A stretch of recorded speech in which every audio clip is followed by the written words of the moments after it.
Good morning, USA, and good evening, Asia. So today our topic is 9 tips for successful business. So if you're coming in here, say me, and if you're watching our replay, hashtag replay. So it's coming to the end of the year and we're all looking and reviewing on the business. In fact, I just hop off a coaching call and then we're reviewing what has gone well for this year and for next year, what we're going to work on going forward. And so I thought it would be meaningful for me to cover this topic on the some of the tips for successful business processes. And besides the 9, of course, I will add on a little bit of the bonus tips, and do stay and listen and join in and see whether you have a good takeaway from here. And if you want to hop in and have a chat, you can go into www.streamyard.com/Facebook. Then I can see your name. Otherwise, just comment and share what any takeaway from here. So one of the most important thing for any successful business entrepreneur, number one, really, this is really so important. It is get organized. If you are someone who's not very organized in your life, chances is you're not going to be organized in your business, and chances is you're not going to get much result because you'll be all over the place.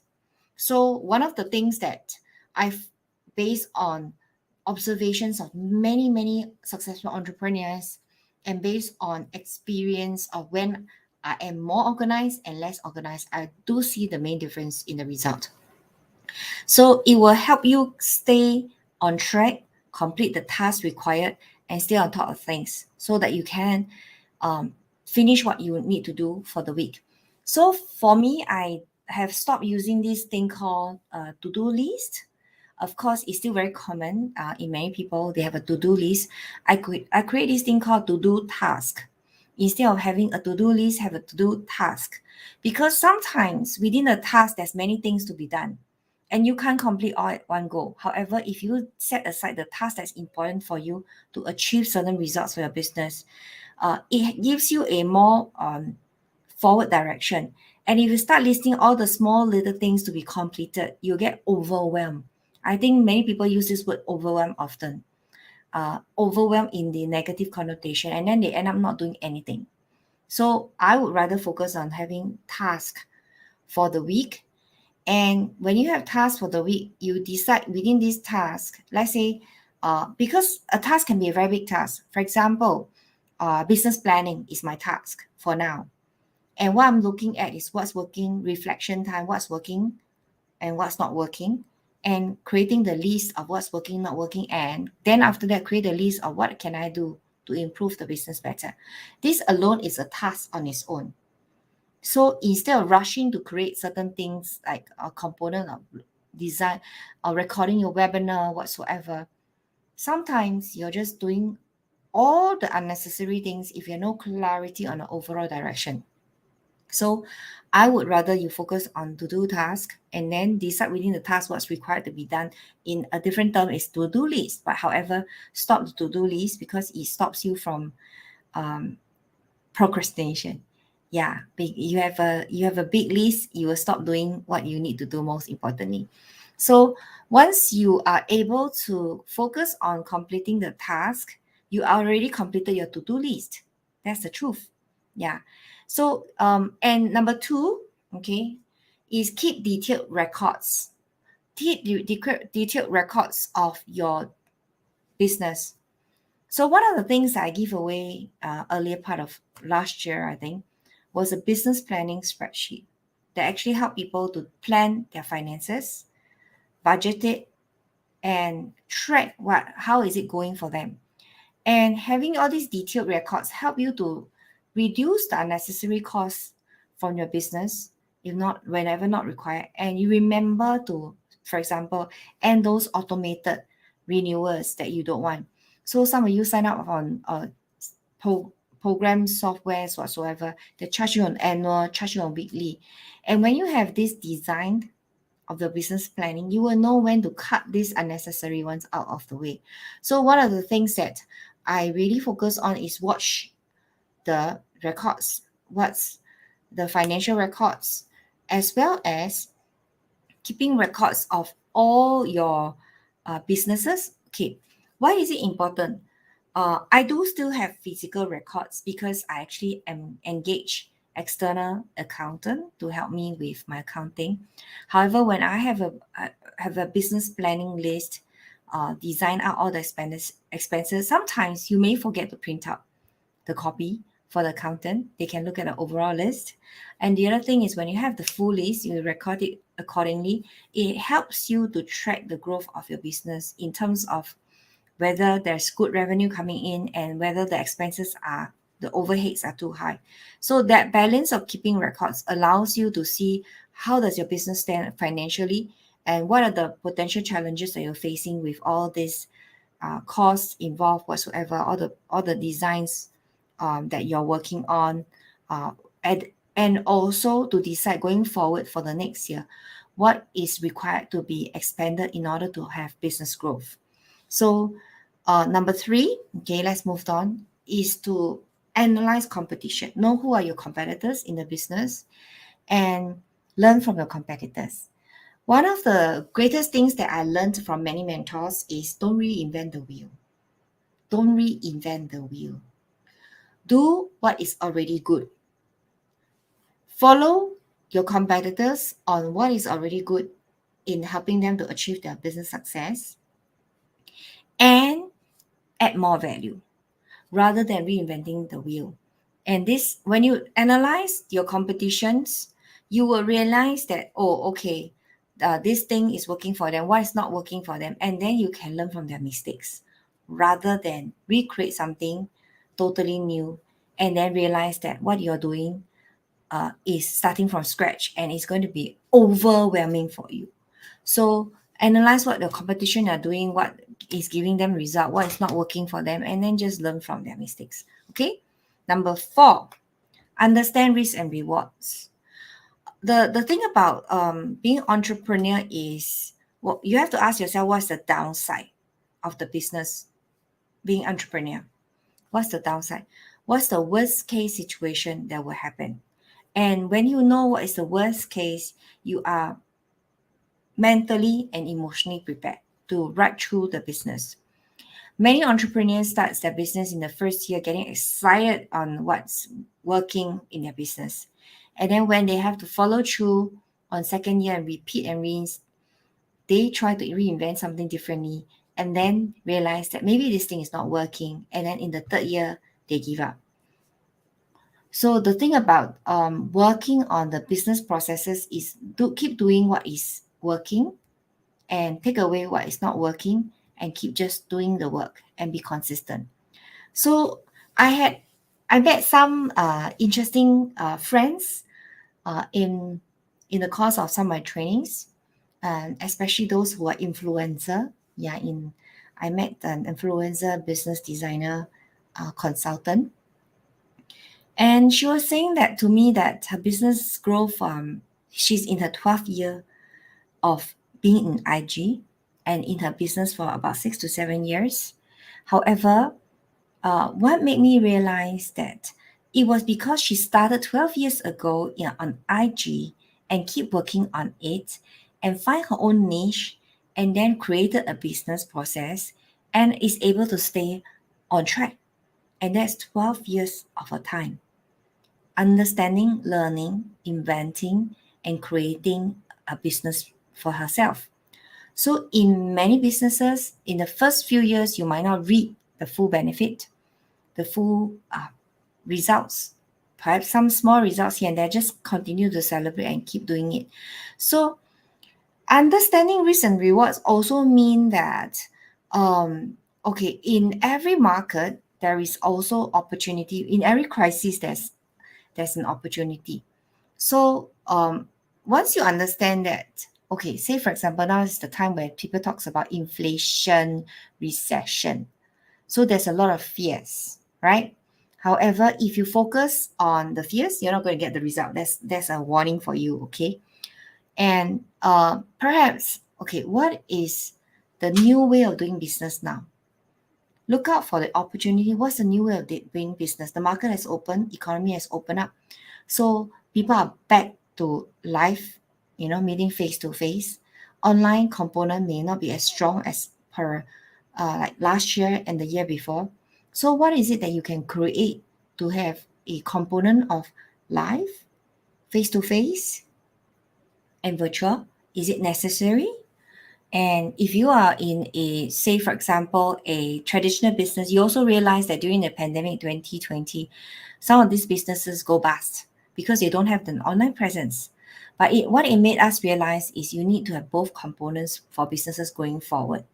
And for business to grow, because market is so competitive, because everything is readily available, competitions is, especially those with digital presence, there's competition, and they also get the visibility, so they're able to grow their business.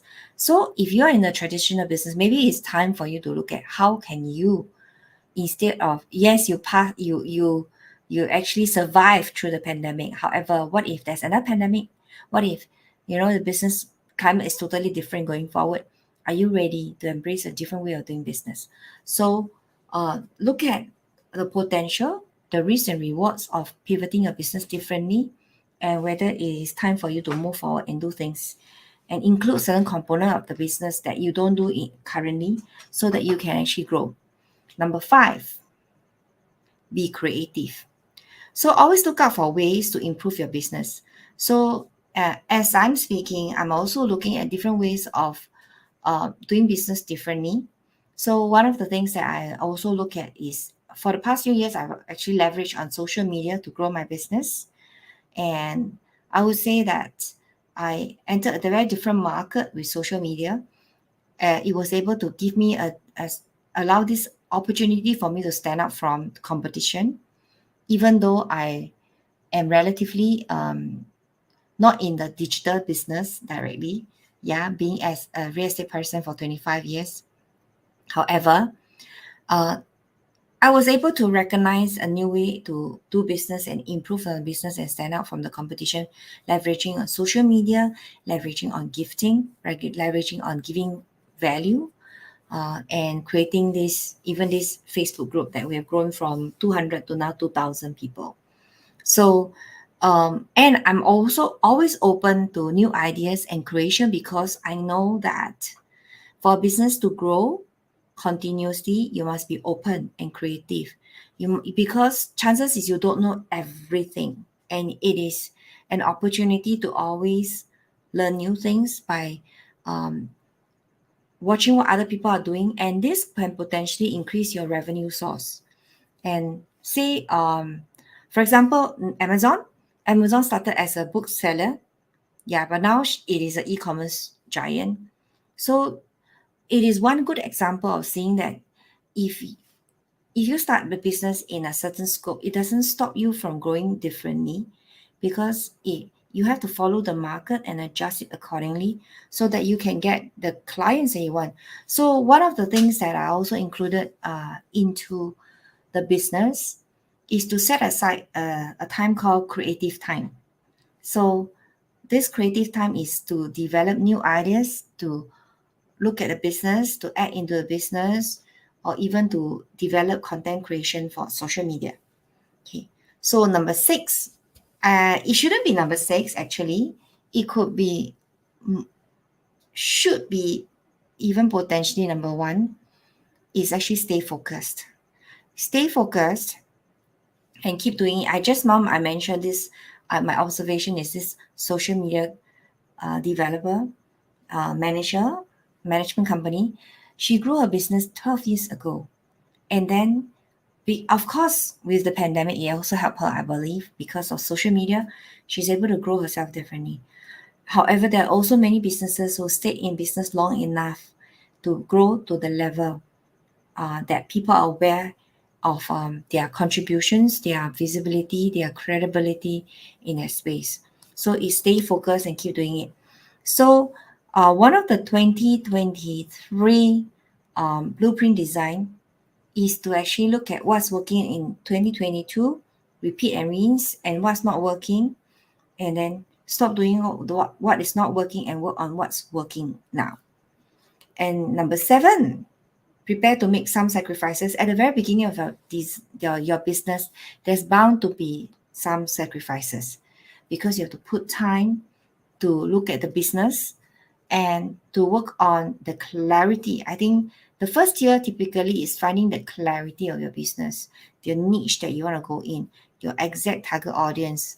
And even though you may have identify your business, the niche, the audience, is also refining whether your message is reaching out to them and whether you're able to capture the attention of the audience that you actually go out for. Sometimes you may realize that you may design your business in a certain way, targeting a certain group of audience, but however, through the process of doing the business, then you realize that, hey, you're attracting a different set of clients, and then perhaps it's time to reposition the message. So one of the things that my own personal observations is when I started the mentoring business, my intention was to attract coaches and consultants, of course. And then I realized that a lot of them that came in are health and wellness coaches and consultants. Of course, there's 1 or 2 financial consultants, but I'm attracting a certain group of people. So I'm able to identify that my solution is helping this group of people who needs support in growing their business online, pivoting online. And that gives me a clarity of the mentoring business direction. And of course, it doesn't stop me from reaching out to like real estate consultants in the consultant field. However, I know with clarity that I'm able to attract the health and wellness group of people who likes people to help them set up the business processes for them. So number 8 is provide great service. When we talk about provide great service, whether you're a service provider or you're a product seller, it's important to create a lot of good service right now. Why? Because there's plenty of competition out there. And in order to stand out from others, it is customer service that's most important. It's the relationship, it's the connection. So for me, because of my personality, I enjoy gifting. So I gifted, especially during the pandemic, I gifted so much of my time to actually create causes and help people. And through that processes, I was able to attract people who wants me to help them in their business.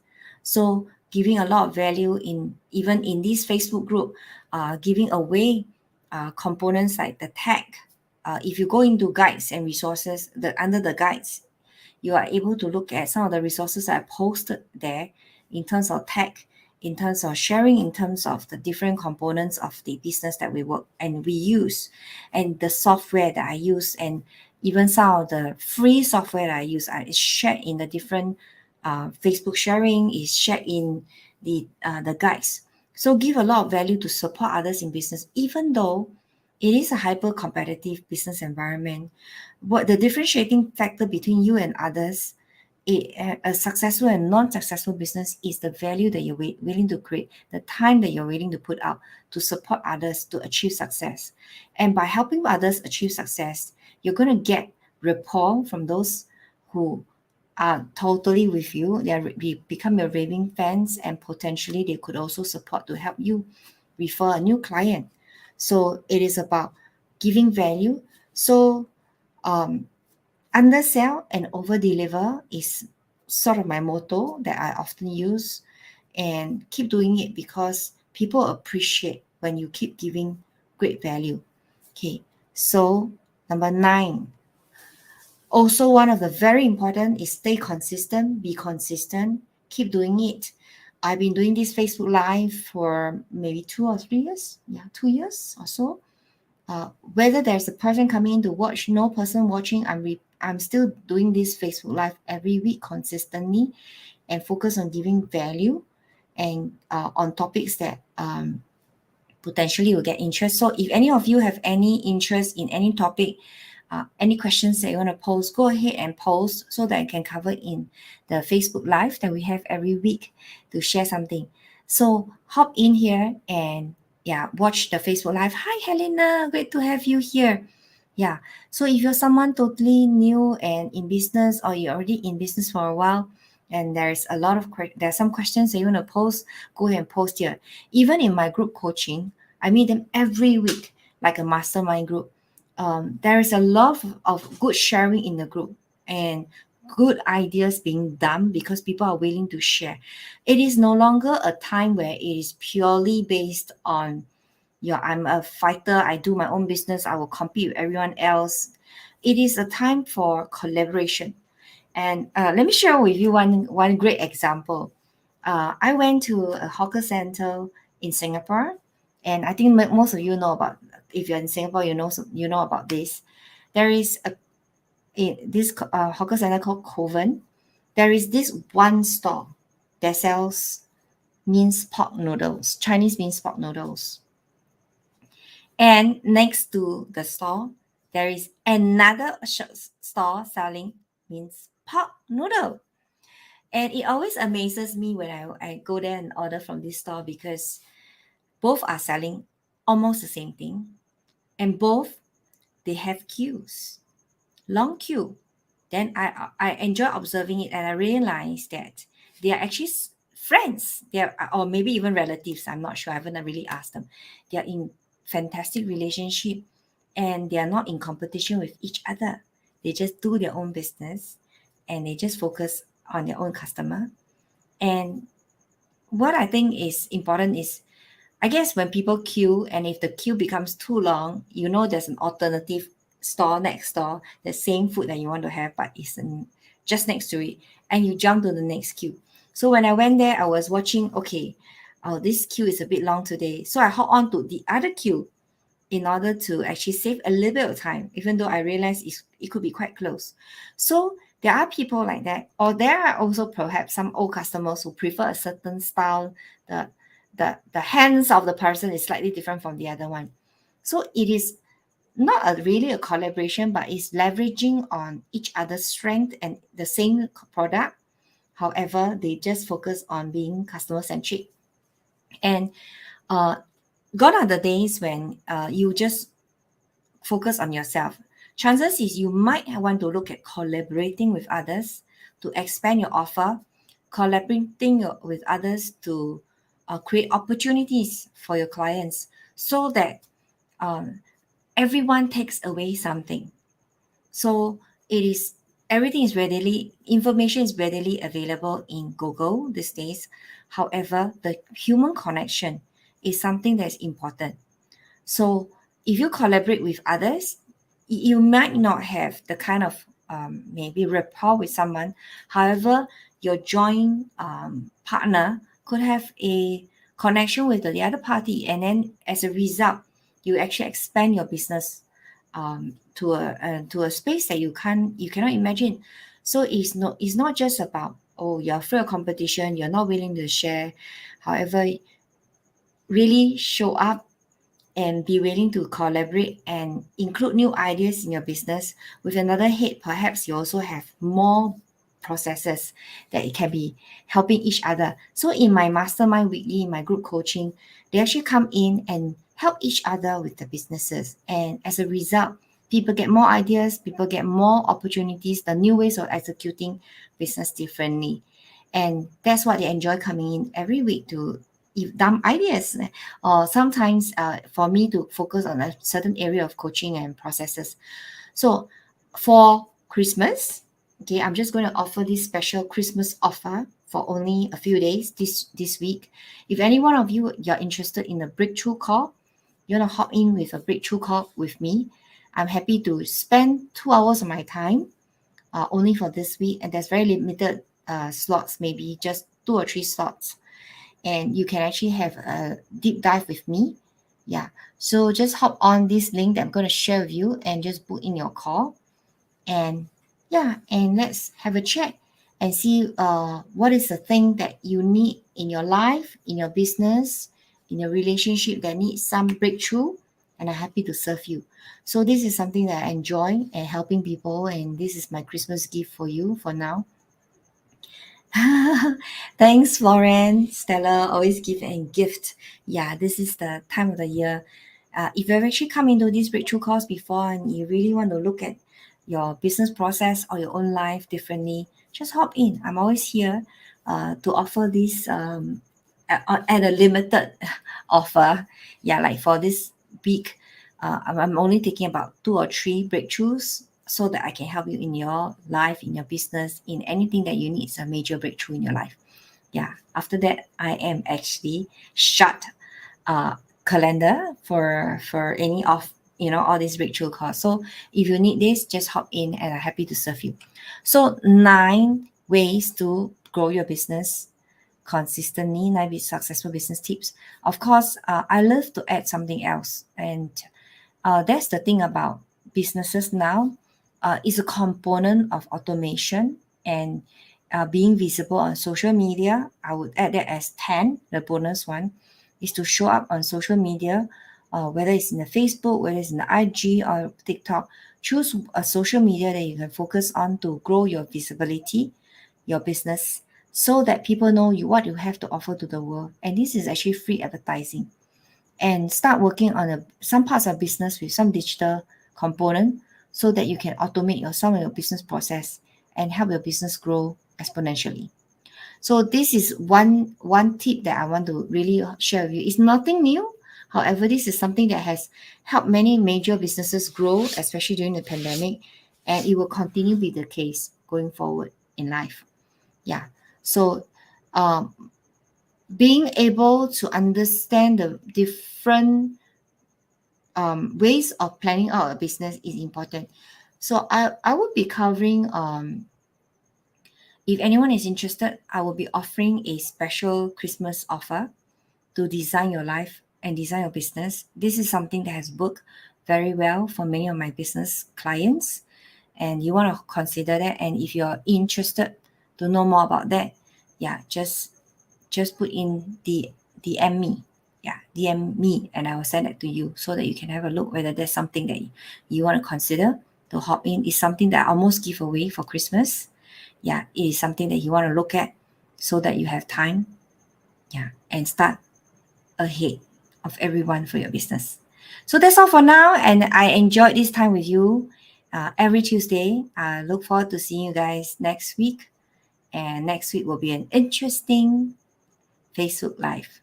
Don't miss next week because it is something that you will never want to miss because it's going to help you in your business tremendously. So bye for now. See you next week.